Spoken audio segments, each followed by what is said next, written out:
কর্ণাটকে মামলা করতে এসেছি, কর্ণাটকের ব্যাঙ্গালোরে ত্রিপুরার আমার এই বড় ভাইয়ের সাথে দেখা। ত্রিপুরার কোথায়? ত্রিপুরা ধর্মনগরে বাড়ি।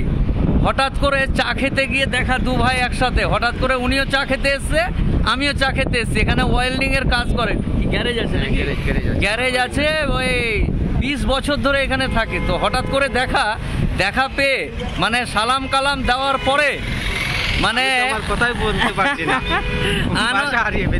আনন্দে কথা বলতে পারছে না, চোখ থেকে জল বেরিয়ে গেছে। তো এটা হলো আন্তরিকতা, ভালোবাসা। এটাই হচ্ছে ভালোবাসা বা আন্তরিকতা, যে আমার ত্রিপুরার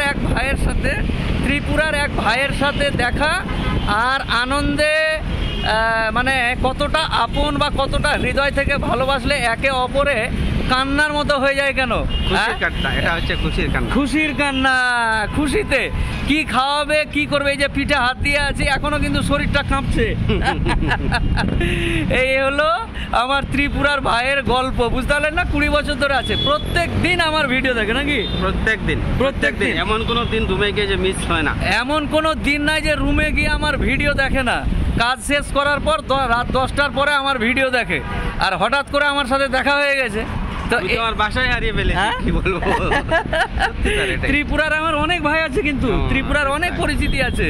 ত্রিপুরার ভাইদেরকে এই কামাল ভাইয়ের পক্ষ থেকেও ভালোবাসা রইল। ত্রিপুরার মানুষদের প্রতি আমার অনেক ভালোবাসা আছে। আমি ত্রিপুরা গেছি, তারপর ওই জলমহল, নীরমহল এগুলোতে গেছি।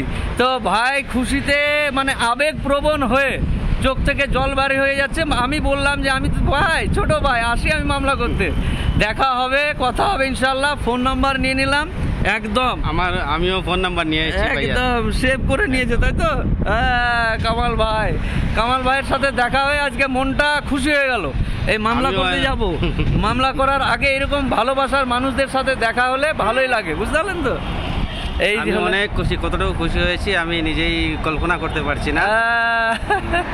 ঠিক আছে ভাই, তাহলে আমার পক্ষ থেকে সবাইকে আন্তরিক শুভেচ্ছা রইল। এই যে সবাইকে, আমার যত ফলোয়ার্স আছে ত্রিপুরার ধর্মনগরের ভাইয়ের পক্ষ থেকে ভালোবাসা রইল।